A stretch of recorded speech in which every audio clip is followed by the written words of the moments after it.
There are Pascal Siakam trade rumors flying around right now as the Raptors really explore what those kinds of deals would look like. And we talked about this like a month ago about who the next players to request a trade to potentially be traded were going to be. And Siakam was on that list. And right now, it seems likely that he's going to be on a different team this upcoming season. Toronto is in a very weird in-between kind of situation right now with their roster where they've got players like Scotty Barnes and they've still got players like Pascal Siakam, who's not old by any means, but he's not on the same kind of timeline that Scotty Barnes is on. They just lost Fred VanVleet in free agency for nothing. They weren't able to get anything in return for him despite shopping him in trades over the last few seasons. And now they're looking at their roster and they've got a bunch of guys that are interesting, but they don't have the makings of a championship team. They don't really have the makings of a team that is going to win a postseason series even. And at that point, maybe it makes sense for them to reset things a little bit, get something in exchange for a player in Pascal Siakam that is still incredibly valuable and is still an all-NBA caliber player, and then, hit the reset button a little bit, a mini reset as they build around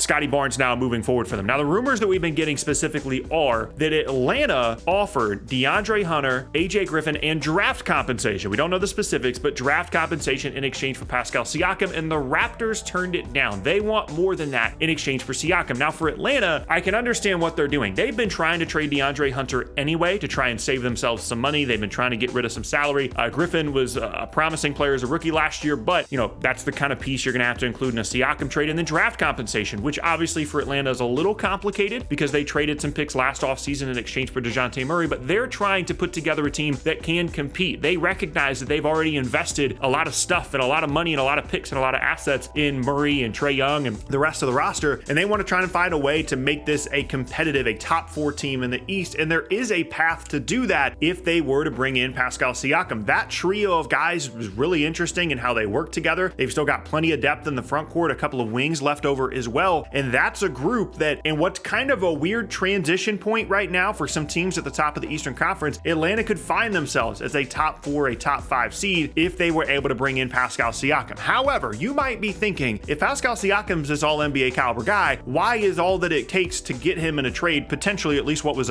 seemingly a relatively fair offer, DeAndre Hunter, AJ Griffin, and some picks, why is that all that it took? Well, Pascal Siakam is a 2024 free agent, and that is a huge part of this. I think it's a big part of why Toronto is exploring trading him in the first place, because they either don't want to lose him for nothing the way that they just lost Fred VanVleet, and or they're a little bit hesitant about paying him potentially $50+ million a year on a new contract, given kind of the transition stage that their roster is in right now, not to mention the fact that someone like OG Anunoby is going to need some more money soon as well. And then eventually you have the Scotty Barnes extension. Suddenly you're looking at investing $120 million in those 3 guys. And as we talked about earlier, the way their roster is currently constructed, it's not a conference finals level team. But the reason that complicates things for Siakam, for Atlanta, for Toronto, for any team that wants to trade for him is he's already said, it's public knowledge, Pascal Siakam's not signing an extension with any team that trades for him. And so you're trading for a player that, worst case scenario, could just play 1 season for you. And DeAndre Hunter, again, someone Atlanta's trying to get rid of. Griffin is a promising player, draft compensation. Like, it's not a crazy trade package, but it is in the context of just a 1-year rental for a player that then, even if you are going to retain him, you have to pay $50+ million on an annual basis. That's a really concerning thought for Atlanta, for any team around the league that could possibly be trading for Siakam. And again, that's what makes this situation so interesting, is Toronto seems motivated to move him, but they're expecting more in exchange for a player that they're probably not going to get more for because of his contract situation. I think it's unrealistic for Toronto to expect a much better trade package than what Atlanta offered them because of Siakam's contract situation, unless he agrees to sign an extension with the team that's trading for him on the spot. Maybe there's a destination out there for Siakam that he would sign an extension with, and if that thought process comes about and that team is aware that he will sign the extension the moment that he gets traded, then maybe you get some traction on more compensation here. But Toronto, in my opinion, they've been notoriously difficult to negotiate with in the past. Reportedly, they are trying to get as much as they can out of Siakam, but maybe not fully realizing that teams are just not going to do that on a player on an expiring contract. And personally, I'm really hoping that this does happen because I want to see what Toronto would look like in this new era, right? I don't want to see them risk the possibility of Siakam leaving in free agency for nothing a year after losing Van Fleet. Losing those two guys in back-to-back summers for absolutely nothing would be a catastrophe for their franchise. And there's really no reason to try and keep Siakam unless you really, really want to keep him as a long-term piece of the team, because you're not going to be that good this year anyway. And I want to see what a Scotty Barnes-centric team looks like. I want to see what OG Anunoby looks like with more offensive responsibility. And I want to see how they can continue to build things in Toronto, because they are still one of the best organizations in the league at finding and developing talent, and putting them in a little bit more of a rebuild situation just further accentuates that skill set that clearly this front office and this organization has. And so really it does seem like eventually this is going to be a trade situation for Siakam.